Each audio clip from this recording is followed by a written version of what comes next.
مکتوبات معصومیہ کی عبارت ہے۔ مخبر صادق علیہ الصلوۃ والسلام نے فرمایا ہے کہ چوروں میں سب سے بڑا چور وہ ہے جو نماز میں چوری کرتا ہے۔ صحابہ نے عرض کیا یا رسول اللہ صلی اللہ علیہ وسلم، اپنی نماز سے کوئی کس طرح چراتا ہے؟ نبی علیہ السلام نے فرمایا نماز میں چوری یہ ہے کہ نماز کے رکوع سجود کو اچھی طرح ادا نہیں کرتا۔ نیز نبی علیہ السلام نے فرمایا کہ خدائے جل شانہ اس شخص کی نماز کی طرف نگاہ اٹھا کر بھی نہیں دیکھتا جو رکوع اور سجود میں اپنی پیٹھ کو ثابت یعنی سیدھا نہیں رکھتا۔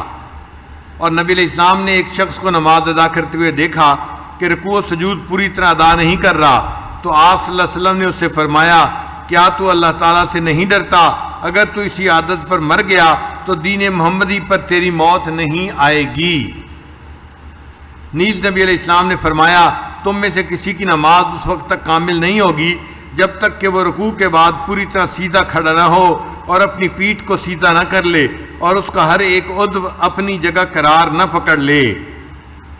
نبی علیہ السلام نے فرمایا کہ جو شخص دونوں سجدوں کے درمیان بیٹھنے کے وقت اپنی پشت کو سیدھا نہیں کرتا اس کی نماز کامل نہیں ہوتی۔ نبی علیہ السلام ایک نمازی کے پاس سے گزرے، دیکھا کہ وہ احکام و ارکان قوم و جلسہ پوری طرح ادا نہیں کر رہا تھا، تو آپ صلی اللہ علیہ وسلم نے اس سے فرمایا اگر تو اسی عادت پر مر گیا تو قیامت کے دن تجھ کو میری امت میں سے نہ لیا جائے گا۔ اور دوسری جگہ فرمایا اگر تو اسی عادت پر مر گیا تو دین محمدی پر تو نہیں مرے گا، کیونکہ تیری نماز جو ہے وہ پوری نہیں ہے۔ اس کو نماز کی چوری کہا گیا اگر نماز کے ارکان کو صحیح طرح ادا نہ کیا جائے۔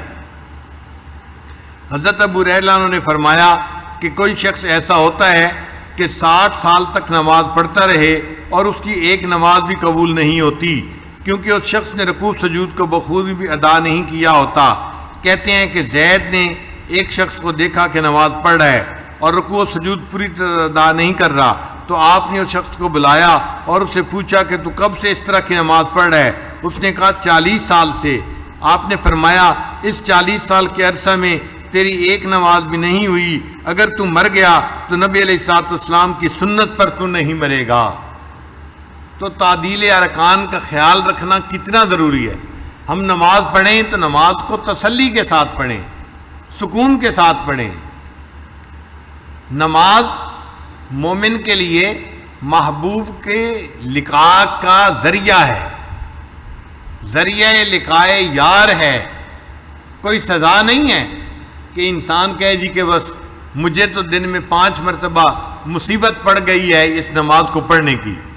اللہ رب العزت نے اپنے پیارے حبیب صلی اللہ علیہ وسلم کو عرشوں پہ بلایا معراج کے لیے۔ اب جو کسی محبوب کو گھر بلائے اور اس کو تحفہ دے تو اپنی طرف سے بہترین تحفہ دیتا ہے۔ اللہ رب العزت نے اپنے پیارے حبیب صلی اللہ علیہ وسلم کو عرشوں پہ بلا کے ان کو نماز کا تحفہ عطا فرمایا۔ پہلے ایک دن میں 50 نمازیں فرض ہوئی تھیں۔ آپ سوچیں ایک دن میں 50 نمازیں پڑھنی ہوتی تو ہم تو مصلی پہ بیٹھے رہتے۔ پھر نبی علیہ الصلوۃ والسلام نے اللہ رب العزت سے درخواست کی کہ میری امت کے لیے آسانی کر دی جائے، 45 کر دیں، 40 کر دیں، حتیٰ کہ اللہ تعالیٰ نے آخر پر فرمایا آپ کی امت 5 نمازیں پڑھے گی، ان کے نام اعمال میں 50 نمازیں پڑھنے کا ثواب لکھا جائے گا۔ نماز اچھی طرح ادا کرنے پر نماز نمازی کے لیے اچھی دعا کرتی ہے، ورنہ نمازی کے لیے بد دعا کرتی ہے۔ منقول ہے کہ جب مومن بندہ نماز اچھی طرح ادا کرتا ہے اور اس کے رکوع و سجود بخوبی لاتا ہے تو اس کی نماز بشاشت والی اور نورانی ہوتی ہے۔ فرشتے اس نماز کو آسمان پر لے جاتے ہیں اور وہ نماز اپنے نمازی کے لیے اچھی دعا کرتی ہے اور کہتی ہے حافظک اللہ سبحانہ کما حفظتنی، اللہ تعالیٰ تمہاری حفاظت کرے جیسے تم نے میری حفاظت کی۔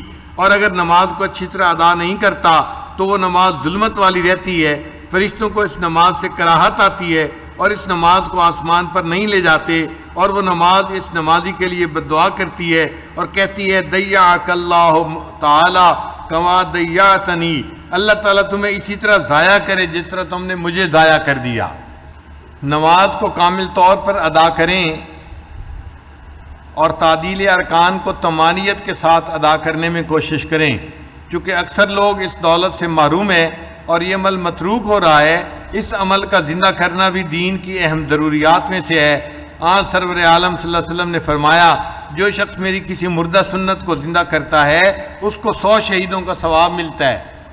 تو خواجہ معصوم رحمۃ اللہ فرماتے ہیں کہ آج کے دور میں تسلی کے ساتھ نماز پڑھنا گویا نبی علیہ السلام کی سنت کو زندہ کرنا ہے، اس پر 100 شہیدوں کا ثواب بندے کو ملتا ہے۔ پھر جب ہم جماعت کے ساتھ نماز پڑھیں تو ہمیں چاہیے کہ اپنی صفیں کو سیدھا کریں، اور یہ بھی سمجھ لیں کہ جماعت کے ساتھ نماز ادا کرنے کے وقت صفوں کو سیدھا اور برابر کرنا چاہیے تاکہ نمازیوں میں سے کوئی شخص آگے پیچھے کھڑا نہ ہو۔ کوشش کرنی چاہیے کہ سب نمازی ایک دوسرے کے برابر کھڑے ہوں۔ نبی علیہ السلام پہلے صفوں کو درست فرمایا کرتے تھے، پھر تکبیر تحریمہ کہتے۔ نبی علیہ السلام نے فرمایا کہ صفوں کو برابر کرنا بھی اقامت صلاۃ میں سے ہے۔